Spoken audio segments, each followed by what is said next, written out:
એક એવી વસ્તુ જે પોતે તો ખૂબ નાની છે પરંતુ તમારી હેલ્થને મોટા મોટા ફાયદાઓ આપશે. આપણે વાત કરી રહ્યા છીએ કાળી દ્રાક્ષ એટલે કે બ્લેક રેઝિન્સની. સૌથી પહેલા તો કાળી દ્રાક્ષ તમારા શરીરનું લોહી વધારવામાં અને એને શુદ્ધ કરવામાં મદદ કરે છે. બીજું, કાળી દ્રાક્ષ પલાળીને ખાવાથી તમારી કબજિયાતની સમસ્યાઓ પણ દૂર થઈ શકે છે કારણ કે એમાં ખૂબ સારી માત્રામાં ફાઈબર રહેલું હોય છે. ઉપરાંત એ તમારા આંતરડાની મૂવમેન્ટને વધુ સારી બનાવે છે. ત્રીજું, કાળી દ્રાક્ષ સ્વભાવે ખૂબ ઠંડી છે એટલે એ તમારા શરીરની આંતરિક ગરમી, દાહ, બળતરા, એસિડિટી જેવી સમસ્યાઓ અને ઉનાળામાં થતી અન્ય સમસ્યાઓમાંથી પણ રાહત આપે છે.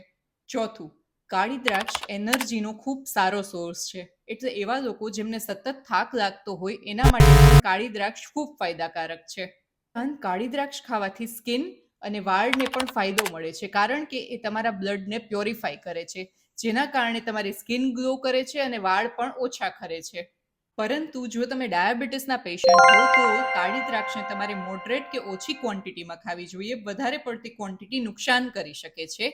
કાળી દ્રાક્ષ ખાવાની બેસ્ટ રીત છે રાતના 5 થી 10 કાળી દ્રાક્ષને પાણીમાં પલાળી દો, સાકરની સાથે પણ પલાળી શકો અને સવારમાં ઉઠીને એ પાણી પી જાઓ અને કાળી દ્રાક્ષ પણ ચાવીને ખાઈ જાઓ. તો આ વિડીયોને જલ્દીથી સેવ કરી દો અને તમારા બધા જ મિત્રો અને ફેમિલી મેમ્બર સાથે શેર કરી દો. અને હા, અમારા પેજને ફોલો કરવાનું ના ભૂલતા.